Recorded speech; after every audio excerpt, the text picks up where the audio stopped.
Good morning. Firstly, welcome to this Think House webinar, where we'll be covering the National Security and Investment Act, which obviously celebrates its second full year in force. So happy birthday to National Security Investment Act. I am Sam Bacon. I'm a partner in Gallin WLG's EU Trading Competition team, and I'm joined today by my colleague James Stunt, who is a senior associate in the EU Trading Competition team. We will be presenting today during this webinar. We are going to be leaving time for questions at the end. We will try and cover as many questions as possible. Obviously, if we don't get to your question, we can, of course, come back to you by email if that's helpful. So any questions you have as we're going through, please do put those in the Q&A, and we will turn our attention to those. But without further ado, what I would like to kick off with is just an outline in terms of what we're going to be covering today. Firstly, to give you some background to where we are, how we've got to this second anniversary of the entry into full force of the NSIA, then thinking about some of the risks that we have seen from our time advising upon this regime so far. And we're going to focus in particular upon the mandatory notification requirement. We're going to think about some of the buyer risks that can arise under the regime and how they may be managed. And we're going to touch on conditionality, because we're seeing that as being an area in which parties are spending a bit of time thinking through how they can use conditions to seek to manage a number of these risk profiles. And then turning to our crystal ball gazing, where next for the regime? What's going to be coming down the tracks? What do people need to be aware of at this point in time? So, by way of background, as I said at the beginning, with second birthday.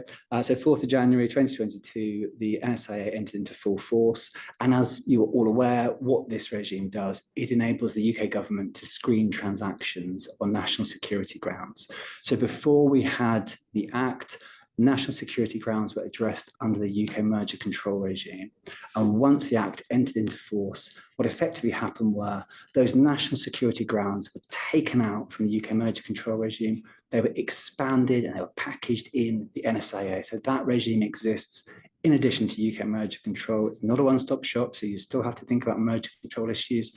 And National Security Investment Act is focused upon those national security grounds in the context of the UK and its economy.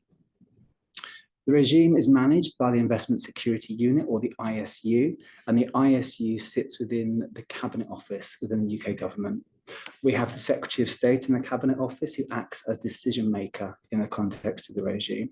I think a really interesting dynamic that we saw evolving, and we've obviously been advising on over the last couple of years, is the fact there is no de minimis threshold.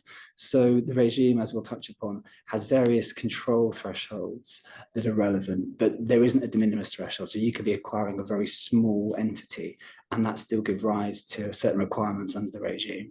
And as a result of that, what we have seen is this very broad application of the regime, really covering a wide range of transactions. And that can include transactions that just involve UK entities or assets. So people often talk about foreign direct investment and foreign direct investment regimes. But the NSIA, it applies to transactions that are domestic only, so UK entities and UK assets.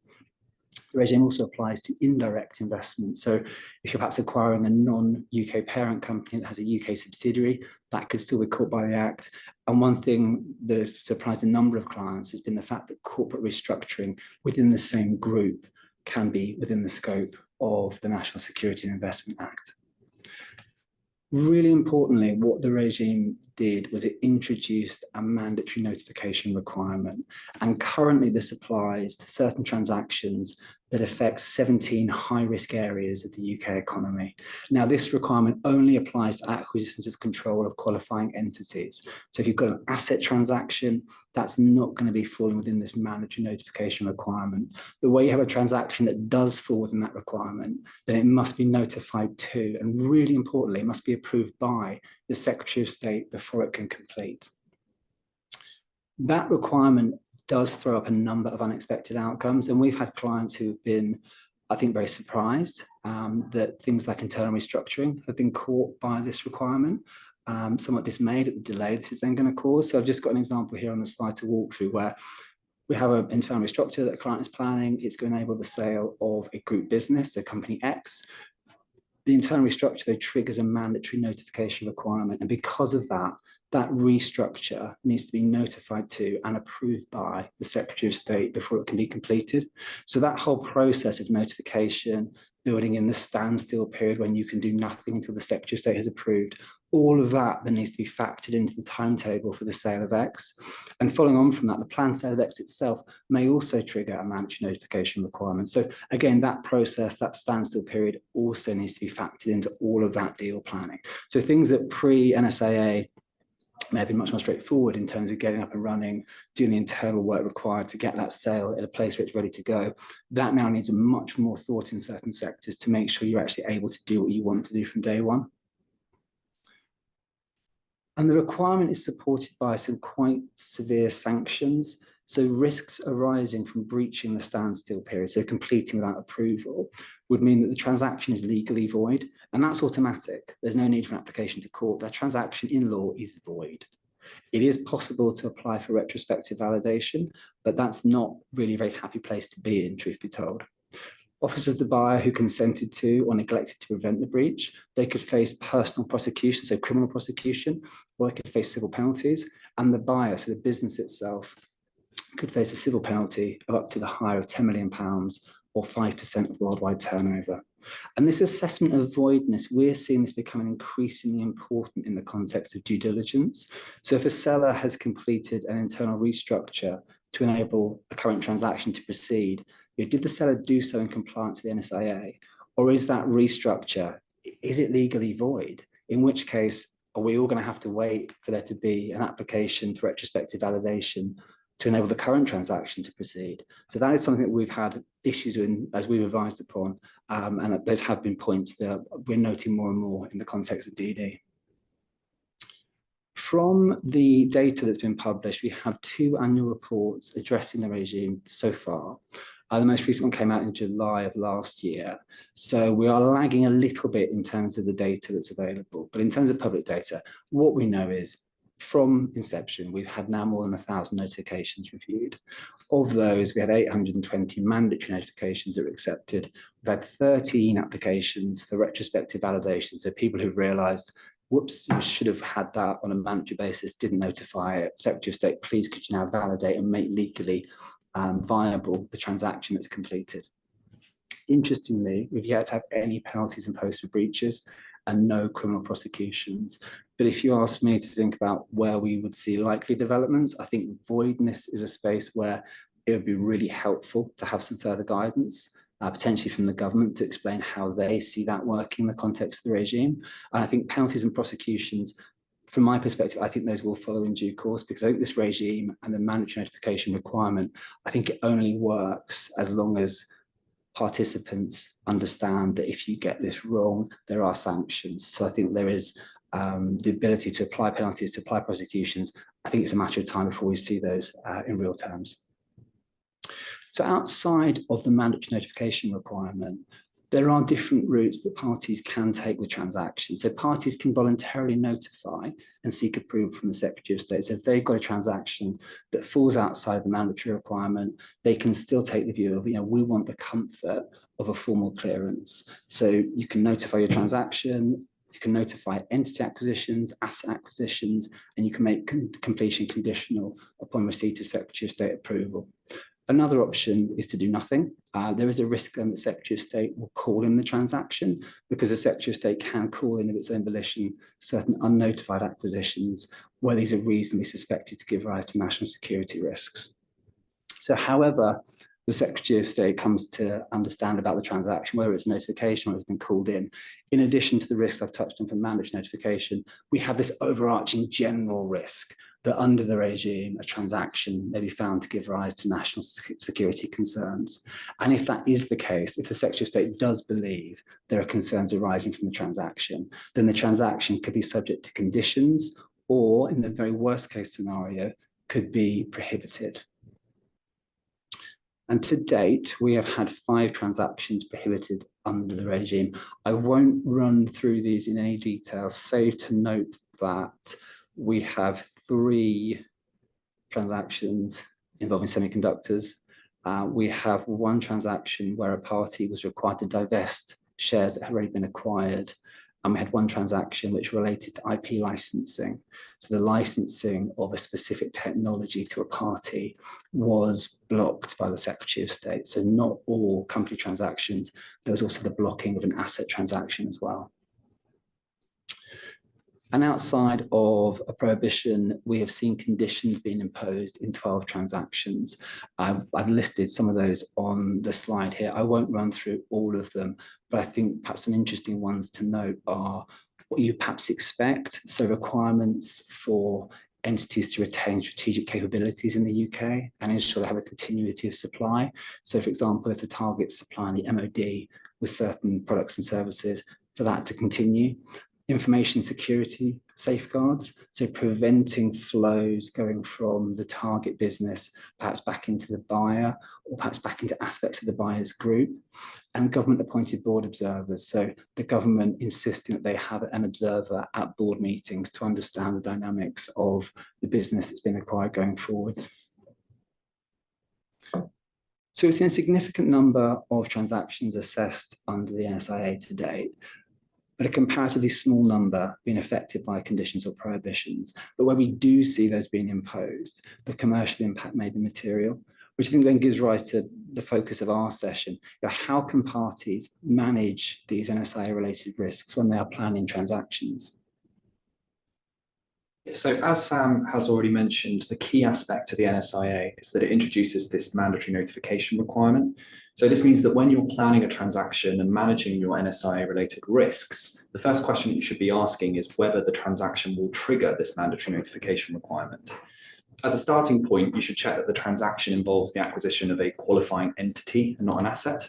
As Sam has mentioned, while asset transactions can be reviewed under the NSIA, the mandatory notification requirements will only apply to transactions that involve investments in entities. You should also confirm that there is a UK nexus such that the NSIA will apply. So pulling all this together, the mandatory notification requirements will only be triggered where the transaction involves an investment in either a UK entity, so a company, a partnership, or a trust, or an entity that's formed outside of the UK, but which carries on certain activities in the UK, such as R&D activities, or which supplies goods or services into the UK. Once you've established that the transaction involves the acquisition of a qualifying entity, which has a UK nexus, the next question is, will the buyer actually acquire control of that entity? So what do we mean by control? Well, the NSIA establishes a few tests for determining whether a buyer has acquired control, and these tests are set out on the slide.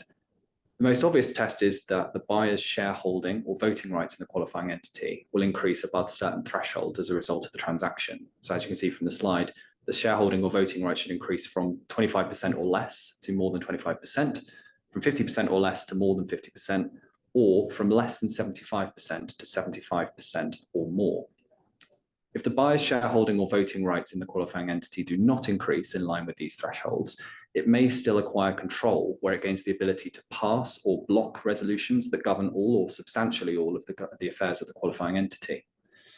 I should just note at this point that transactions that don't involve or don't meet these thresholds may still be reviewed under the NSIA, but these transactions do not need to be notified under the mandatory notification requirements.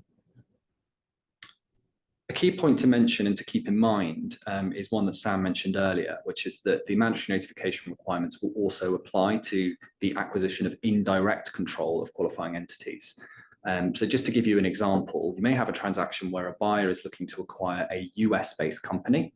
That US-based company has no activities within the UK, but it does have a subsidiary, a wholly owned subsidiary within the UK.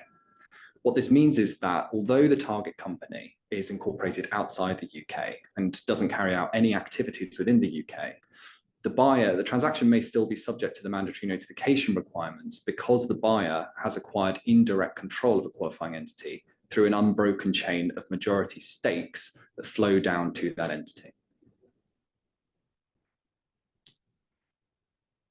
So let's assume that you have established that we're dealing with a qualifying entity and that it has a UK nexus, and that the buyer will acquire control of that qualifying entity for the purposes of the NSIA. The next question that you should be asking is, what exactly are the activities that are carried out in the UK by that qualifying entity?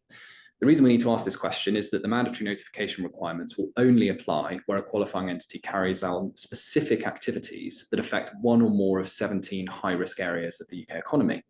I set out these sectors on the slide, and I don't propose to go into these in any particular detail. A few of these are fairly obvious when we're thinking about the concept of national security. So, for example, defence, military and dual use. But there are some of these which are slightly more unexpected, such as computer hardware or potentially even energy.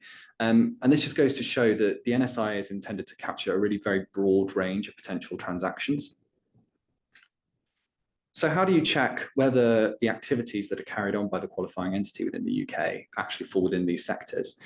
The starting point is that for this is contained within accompanying secondary legislation, which is the notifiable acquisition regulations. And these regulations contain a description of each of the activities that will trigger a mandatory notification requirement. The UK government has also published guidance, which is intended to assist in interpreting these regulations. So your assessment will require you to understand the full scope of the qualifying entity's activities within the UK and to map these to the descriptions of the 17 sectors that are set out within the regulations. Something that Sam and I have learned in advising in this area is that it's very important to obtain as much detail as you can in relation to the qualifying entity's activities, as this will be really crucial to your analysis. And often this information will fall outside the scope of a general counsel's activities, which means that you will need to obtain the input of commercial teams or technical teams within the business. And so you should be thinking about lining up these personnel, the relevant personnel at an early stage of the transaction, just to ensure that you have as much information as possible to carry out a full assessment. Another point just to flag here is that for the purposes of completing the mandatory notification form itself, you'll need to provide details of all the activities of the qualifying entity that will trigger the mandatory notification requirement. So you'll need to make sure that your assessment is sufficiently broad in scope so that it covers all potential activities of the qualifying entity. In certain situations, you may have an example where parties do not agree as to whether the qualifying entity's activities actually trigger these mandatory notification requirements. In some transactions, the application of the mandatory notification requirement will be quite obvious. For example, if the qualifying entity manufactures military or dual use items or provides these to defence bodies within the UK, then these will quite clearly be caught by the mandatory notification requirements. But in certain scenarios, this will not be quite so clear cut, and so you'll need to carry out a more detailed investigation. And this is compounded by the fact that the regulations themselves can be somewhat imprecise. So you may reach a situation where the seller will argue that the qualifying entity's activities do not trigger the mandatory notification requirement. On the flip side, you'll have a buyer who is in general more risk averse and cognizant of the risks of voidness, of criminal prosecution, financial penalties that we've touched upon earlier. And so the buyer will take the view that the activities of the qualifying entity do fall within the scope of the regulations, and so the transaction should be notified. It is possible for parties where you have this difference of view or where there is significant uncertainty to seek a view from the ISU as to whether the mandatory notification requirements apply to the transaction. There are some drawbacks to this approach. Firstly, the ISU's view will be non-binding. And secondly, the ISU is not required to engage in the process. It's entirely discretionary. Equally, where the ISU does decide to give a view, there's no timescale in which the ISU must respond to this engagement. And as we'll explore shortly, this can have a knock-on impact on the wider timescales involved in the mandatory notification assessment process. So we'll just take you through an example of a transaction that Sam and I have recently worked on where you do have this difference of view and the impacts this can have on the timescales. So this transaction, which we're terming Project Alpha, involved a US client that was planning to purchase a US target entity. This US target had a UK subsidiary, which is the qualifying entity for these purposes. The qualifying entity was a subcontractor to a prime contractor and supplied products and services under this arrangement to the prime contractor within the UK. The prime contractor used the qualifying entity's products to service Royal Navy vessels. As part of this arrangement, the qualifying entity also provided services to the prime contractor, which enabled its products to be used to service these Royal Navy vessels. A key part of this contractual arrangement was that the qualifying entity was also authorized to receive classified material and documentation in relation to the supply of these products and services. Sellers' counsel in this deal initially argued that the mandatory notification requirement was not triggered, and in particular, they drew upon an aspect of the notifiable acquisition regulations, which is repeated on the slide. Effectively, they argued that the qualifying entity's activities did not include research, development, or production or creation of any goods or services within the UK, as these were all carried out elsewhere. They also argued that the qualifying entity's activities didn't involve the application of goods or services due to the nature of how these goods and services were supplied. We, on the basis of the information we received, were unable to align with this position and advised our client that the transaction did meet the mandatory notification requirements and should be notified. Our client followed our advice and renegotiated the structure of the transaction, incorporating mechanisms within the deal to allow for a split exchange of completion that was conditional upon receiving approval from the Secretary of State. We submitted the mandatory notification, and this was submitted, and this was accepted by the ISU, and the Secretary of State subsequently approved the transaction. Ultimately, this was a positive outcome for all the parties. We achieved the necessary clearance that allowed the transaction to proceed. But it did mean that the parties had to proceed with a split exchange of completion. Whereas if the parties had agreed earlier that the mandatory notification requirements were met and the relevant notification had been prepared at an earlier stage in the deal planning, the approval could have been received in time to enable simultaneous exchange and completion. It's critical. The key point to take away from this is that it's really critical to assess as early as possible whether or not a mandatory notification applies to the transaction. In doing so, it allows the parties to take the view, once they've established that the mandatory notification requirements apply, whether or not the transaction will still be commercially viable, having regard to this standstill period required to obtain approval of the Secretary of State.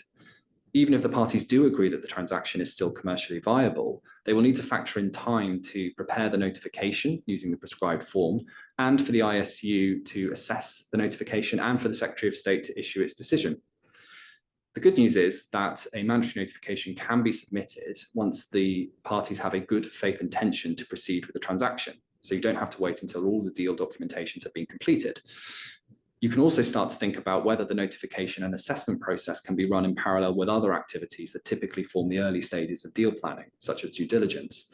It also allows you to ask the question as to whether you can obtain approval in time to allow for a simultaneous exchange of completion rather than a split exchange of completion.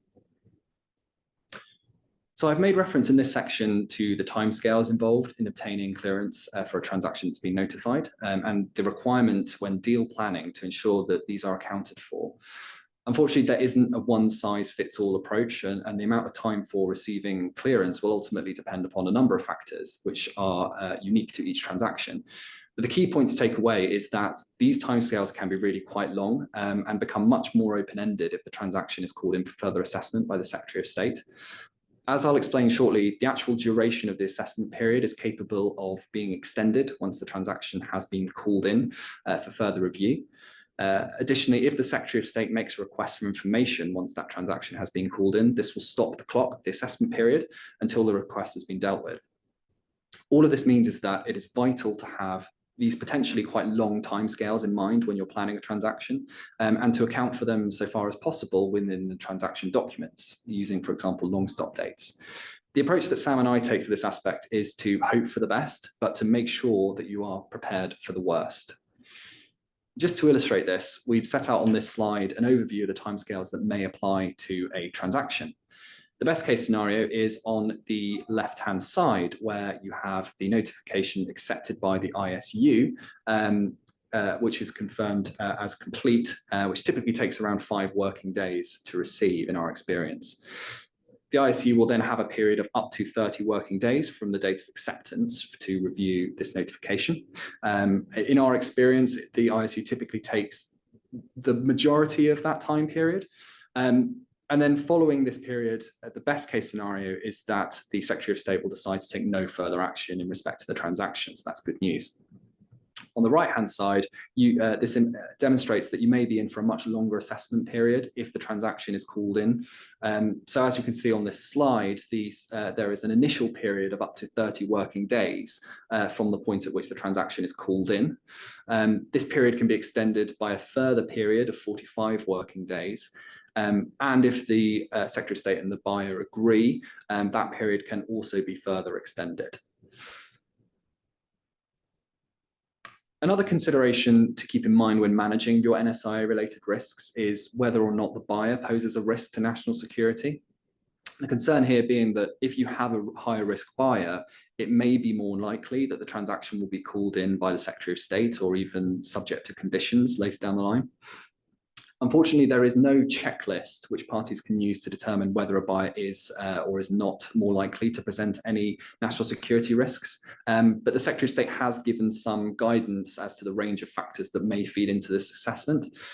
This will include the characteristics of the buyer, who ultimately controls the buyer, and whether the buyer has any ties or allegiances to states or organisations that are hostile to the UK. In our view, there are also some other characteristics that may give an indication that the buyer presents a lower risk profile. So, for example, does the buyer have a history of making passive or long-term investments, which might indicate that it's a secure and established entity? Equally, is the buyer well known to the UK government? Does it have a long-standing, established and positive commercial relationship with the UK government? A question that Sam and I are asked fairly frequently is whether the buyer's nationality or country of incorporation has any bearing as to its risk profile. There may, for example, be an assumption that if you are dealing with a US, an EU, or even a UK buyer, that these entities are not going to present any risks from a national security perspective. I think the answer to this point is that we cannot draw any definitive conclusions on the basis of the buyer's nationality alone, and that there's certainly no form of safe harbour for the buyer from certain nationalities, even if that buyer is a UK entity. And this is corroborated from the data that we have from last summer and we've referred to earlier in this webinar, which showed that of the 17 transactions that were subject to conditions or prohibitions, 8 of these involved buyers associated with China, but 7 of these involved buyers associated with the UK or the US.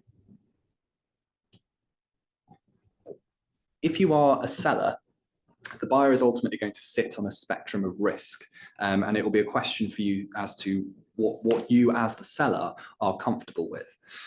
To make this assessment, you will need to obtain certain information from the buyer, which will include confirmation as to who the ultimate controller of the buyer is and whether there are any parties that have interests in the buyer. It's also useful to confirm the extent of any government relationships or government links. For example, if the buyer has any strong links with the UK, this can be a positive factor in your assessment. But if the buyer has links to any hostile actors, that again will be a negative implication. It's also useful to understand the extent and outcomes of any of the buyer's previous notifications that it's submitted under any foreign direct investment regime, be that the NSIA or the foreign direct investment regime of another non-UK regime. In particular, it's useful to understand whether or not these transactions have been called in for any further assessment, or whether any remedies have been imposed in the context of previous transactions under these regimes, as this may allow you to draw some degree of conclusion as to what may happen in your own transaction. Ultimately, having obtained this information, you may reach the view that certain buyers present too great a risk for the transaction to be commercially viable, and obviously this will be particularly important in competitive bid situations. However, this is not solely a question of concern for the seller. As the buyer, you may also need to be cognizant of your own level of risk and potentially factor this into your commercial negotiations with the seller. In some cases, you may need to offer a premium price in the context of the sale to make yourself more attractive, notwithstanding your higher risk. You may also wish to accept a greater degree of risk in the transaction documentation with regard to any conditions that the Secretary of State will impose if it clears the transaction. This takes us nicely, James, onto conditionality.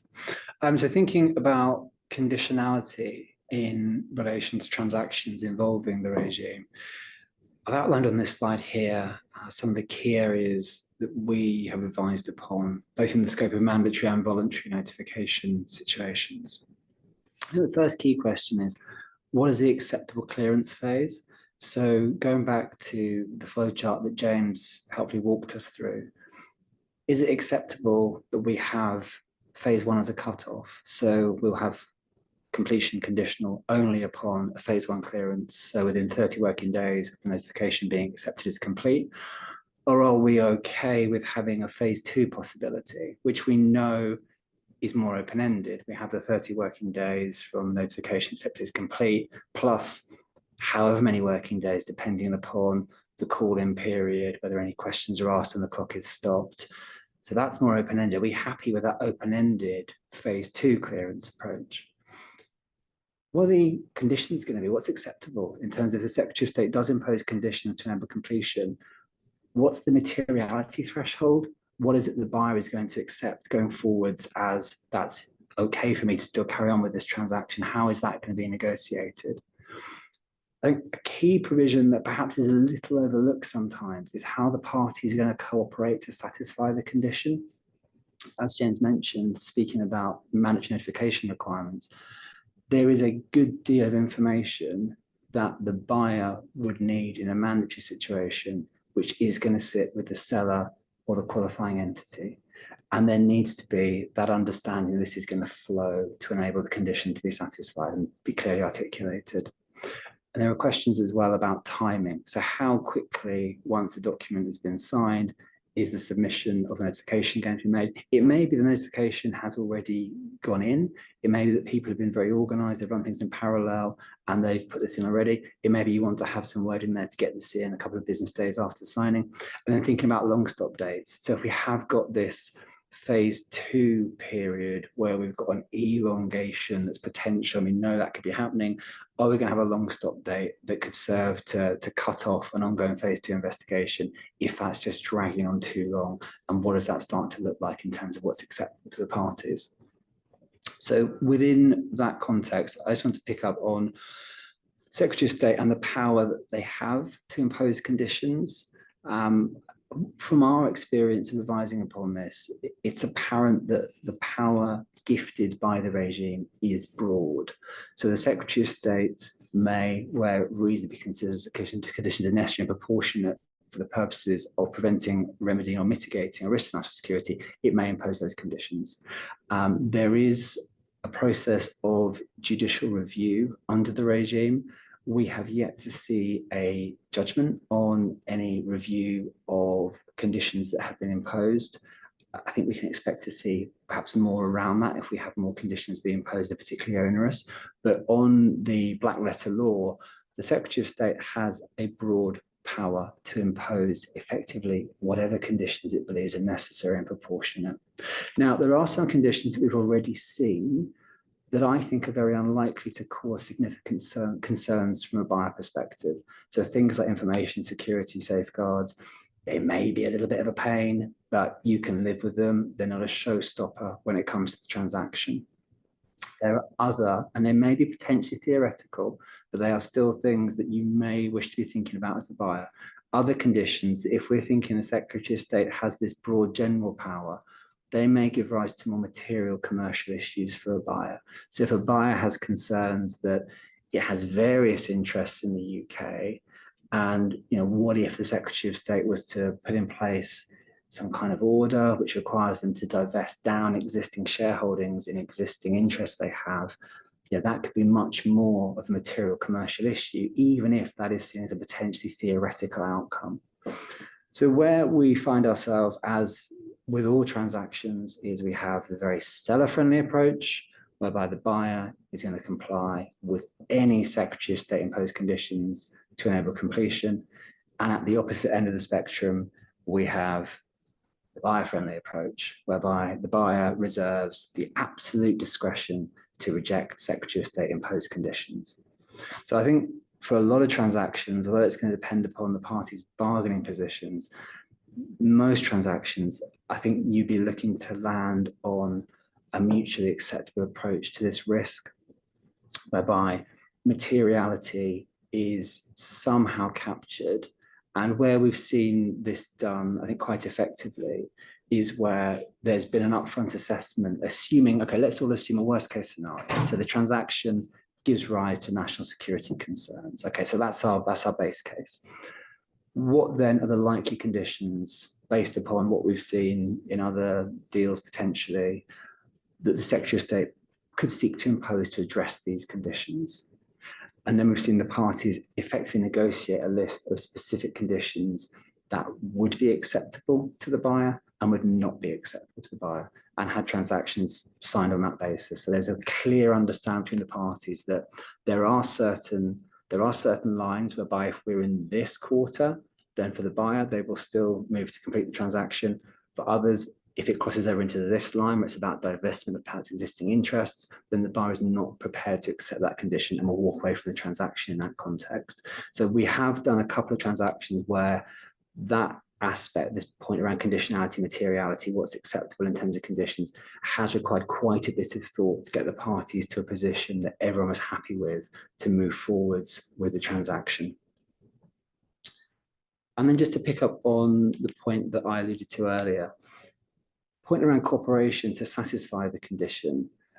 I think this does need to be spelt out really, really clearly, and there be the understanding that this will be done appropriately, because this is one of the potential blockers in terms of getting these conditions satisfied, is that potential information gap. And I think having the obligations and requirements really clearly articulated in deal documentation does mean that if for any reason there's a suggestion that perhaps one party isn't doing what they should be doing, you can then refer to that arrangement and draw attention to what is required. I think that's particularly important, not just when the submission has been made to the ISU, but if you are in that call-in period where you're more likely to be getting perhaps quite detailed requests for information, it's at that point in particular, you're well advanced down the line here in terms of the assessment. You need what is now quite critical information from the ISU's perspective to help flesh out their theory of harm or to eliminate their theory of harm. And that's where you really need the parties to be pulling together really promptly to get those responses in, to get that condition satisfied and the deal over the line. I think one point as well, just to flag in conditionality, is obviously we are focusing in the time available today on the National Security Investment Act regime, but obviously don't forget other conditions and timings, and these also need to be woven together and factored in. So as I said, NSIA is in addition to UK merger control, so there could be merger control conditionality, and there may be other applicable investment screening or merger control regimes in other jurisdictions. And as will be, I think, on everyone's radars, we are seeing an increasing number of investment screening regimes enter into force worldwide. So we recently worked on a transaction where clearances were required in 5 different jurisdictions under investment screening regimes. That transaction has now been slightly recrafted and will be, I think, would be due to complete in the next few months. In that time period, so a period of about 6 months, we've had 2 additional investment screening regimes enter into force, whereby notifications are now likely in those additional jurisdictions. So if you are revisiting deals, if you are looking at transactions afresh, don't assume it's going to be the same jurisdictions in play as was before. You do need to take a second look at that just to make sure that nothing has been enacted in other jurisdictions that may catch the transaction you're planning.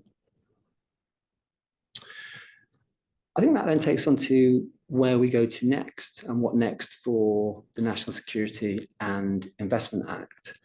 As I mentioned at the very beginning of this webinar, I think the issue of voidness is one that's ripe for development. I think further guidance from the government will be very helpful in relation to that.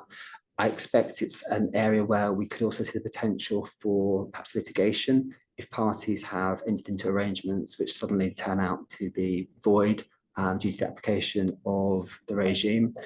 Penalties and prosecutions, as I touched on before, I think are areas where we can watch this space and expect further developments.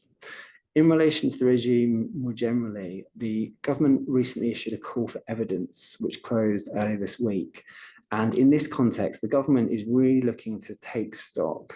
I think there's been some criticism of the regime that it casts the net very, very wide. So if you think about more than 1,000 transactions were assessed, and actually only 17 gave rise to conditions or prohibitions.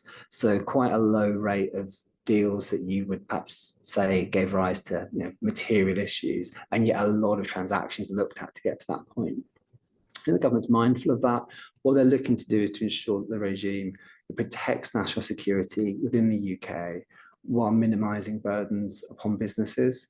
And in that context, the government is contemplating making a number of amendments to the current regime. And that would include And James and I were on a call with a client when this came down the news wires via email, and we mentioned it to them because it was apt to what we were discussing.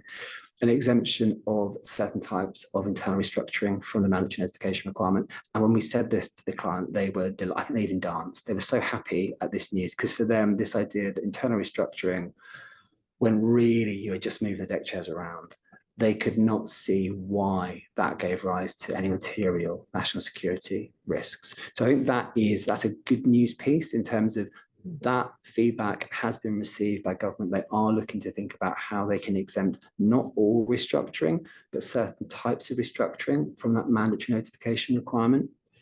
And there is also potential amendments with regard to revising existing definitions of the notifiable activities.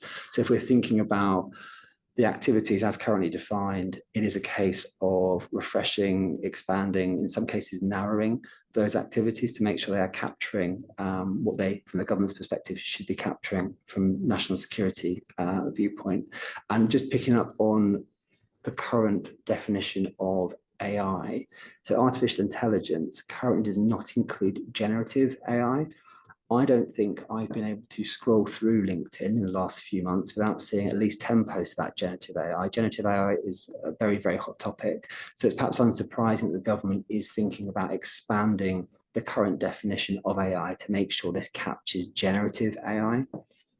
Another couple of points to flag are the government is also considering adding new notifiable activities in additional areas. So we talked before about there being 17 areas of the UK economy that triggered the mandatory notification requirement. This would be adding a couple more onto that. So we would have potentially 19 areas of the UK economy that gave rise to that requirement. And if we cast our minds back to the earlier slide, thinking about prohibitions, 3 of those 5 related to transactions involving semiconductors. So again, it's perhaps no surprise to see the government is considering introducing semiconductors as a standalone additional area that would trigger a mandatory notification requirement. And the government has outlined in its call for evidence the activities it could be looking at in that scope would potentially reflect the national semiconductor strategy. So focusing, for example, upon design and intellectual property. Another area that the government has flagged is critical minerals. And in this context, the government has indicated that this would potentially address activities by aligning with the British Geological Survey's awaited report on critical minerals. Critical minerals is an area which, if you think more broadly around these sorts of investment screening regimes, there are a number of regimes, for example, France and Germany, that already have aspects that address transactions involving critical minerals. So again, unsurprising to see the UK government looking to carve out a specific defined area, which is going to trigger a mandatory notification requirement with regard to those aspects. So in terms of where we are now then, I think what we have is this continuing evolution of the National Security Investment Act regime. So it's certainly growing up. It celebrated its 2nd birthday and it's now heading off into what, childhood, toddlerdom, whatever you want to call it, but it's continuing to evolve. And I think that is only right, because the whole purpose of the regime is to address national security risks. So it is intended to respond to real world developments. And we are seeing just that. We are seeing a review process, which the government is required to undertake at periodic intervals. And we are seeing this expected targeted expansion of the mandatory notification requirement. Generative AI, semiconductors, critical materials, they are all hot topics. They are all things that have been in the news. They're all things that have given rise to concerns in different arenas in the last year or so. So it's not surprising to see the NSIA regime expanding to address those particular facets from a national security perspective. I think to go back to the point that James was making earlier, given we have this expanding regime, this evolving regime, I think it's really important that parties are aware that it exists and that it potentially applies to their deals when they're planning transactions. And I think because it is evolving and expanding, parties just need to bear in mind that this may not have been an issue a while ago, but actually this now could be more of an issue for them. So for example, if you are thinking about a transaction, let's say involving critical minerals, we now have a government indication that this is potentially a cause for concern. It's not mandatory, but if you were thinking about doing a transaction now involving critical minerals, you may want to, on a voluntary basis, notify that transaction and have completion conditional upon clearance before you proceed with that, just so you have that safeguard of having factored in the NSAA and seeking to de-risk it as far as possible. So with that background in mind, and I think this point can't be emphasized enough, I think it's really prudent to undertake a National Security Act investment analysis as early as possible. And I think doing that just means that you can identify and flush out the issues. And for most of the transactions that are looked at under the regime, as we have seen, the vast majority do not give rise to significant concerns, and they are cleared at an early stage. I think from the statistics from the reports, it's something like 93% of transactions will be cleared at phase one. So in that context, the National Security Investment Act, it's about identifying the risk, identifying the issues, and then I think insofar as possible, looking to engage with how those can be slotted into the deal timetable to maximize the likelihood of promptly obtaining approvals that may be required in the context of the regime itself or the parties' arrangements. I'm conscious we've covered a lot of ground in that session, and we've done so quite quickly, but we have managed to leave some time for questions. So what I will do very quickly is just open up the question box here. We have a few questions. I think I will pick the more difficult ones and give those to James. So, oh, James, we have one here. Someone is asking for a friend. If you think that you might need a retrospective validation, how would you go about getting one of those? Yeah, so I think as you made clear earlier, Sam, it is possible to retrospectively validate your transaction, although it is by no means a position that anyone wants to be in. So in terms of how you would go about obtaining approval retrospectively in respect to your transaction, there is a specific form that you need to fill in and submit to the ISU. It's very similar, very similar to the actual mandatory notification form. So you're going to need to get all of the same information, the same considerations apply to ensuring that you have a detailed understanding of what the qualifying entity does to that same level. One slight difference to the usual mandatory notification form, though, is that you need to provide a reason or an explanation as to why the transaction was not notified originally. But otherwise, the same considerations apply in terms of submitting the relevant, obtaining the information and submitting that information to the ISU. Thank you.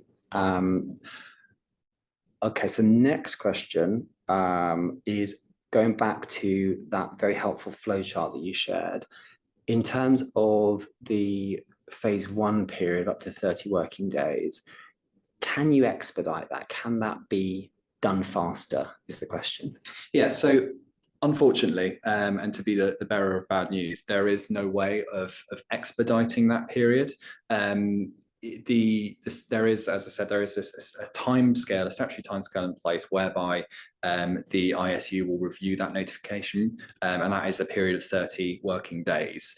In our experience, and as I alluded to, we've tended to find the ISU uses the majority of that period. It's not always the full 30 working days. Sometimes it could be a few days before, but unfortunately the parties are somewhat in the hands of the ISU on this aspect. So I think the best approach to when you're planning a transaction is to ensure that you present as complete a notification as possible so that the notification is confirmed to be accepted as complete as soon as possible by the ISU, so you can get that clock ticking as soon as possible.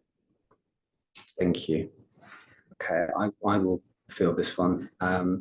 So we have a question here about, are we aware of any asset deal notifications where there's an acquisition of land in sensitive areas with sensitive tenants? So any asset deal notifications? We are, to my mind, I'm not in terms of asset deals. One of the issues with the regime is it's not like UK merger control regime where you have announcements by the CMA, for example, where they're investigating a particular transaction, and that's very transparent and you have full decisions that are published with theories of harm, etc. The ISA regime, sorry, the NSIA regime, the ISU does not publish routinely when it's opening up investigations. We do have information about final orders that have been issued, and in the context of asset deals, I have not seen any that relate to acquisitions of land. So where we've seen asset deals, they have been licensing of intellectual property. So there have been concerns about certain technologies being acquired by a third party, where those technologies could be used for perhaps military purposes. But in terms of land, we haven't seen anything covering that as yet. And then I think to pick up on a related question to this is, if you're acquiring an asset with a sensitive tenant in situ, will consideration be had to the fact that the landlord's access to the property and information is limited? I think given that, because it's an asset acquisition, any notification would be on a voluntary basis. I think you would have to, if you wanted to look to de-risk that by having a voluntary notification and clearance, I think you'd have to do that on a sort of best foot forward basis with the ISU and set out the reasons why certain information wasn't available. And if the ISU had further questions on the back of that, I think you'd have to engage with that at the time. But I would anticipate that, depending on how you structure the transaction, you should be able to cover a good deal of the information about landlord's rights, etc., which would be presumably acquired in the context of the transaction and relevant to the assessment. So it may be less of an issue in that context.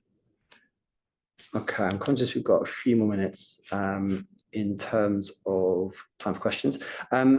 Question about, let me just go through. Okay, James, if you're up for this one. Informal guidance. So can parties approach the ISU and seek informal guidance about whether their deal is likely to give rise to concerns? Yeah, so as I mentioned in my section, you can approach the ISU where there is uncertainty as to whether a transaction triggers the mandatory notification requirement. So you can find out from the ISU, do I need to notify my transaction? What you can't do is seek guidance, informal or otherwise, as to whether or not the transaction gives rise to any national security concerns.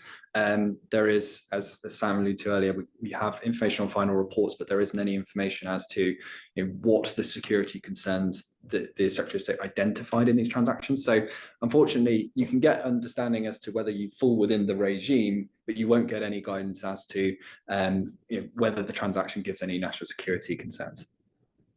Thank you. We've got a couple more questions that are coming in on this list. So there's one, yeah. So in terms of negotiation, I have a question here about how much negotiation with the ISU is available on the nature and extent of conditions that might be imposed.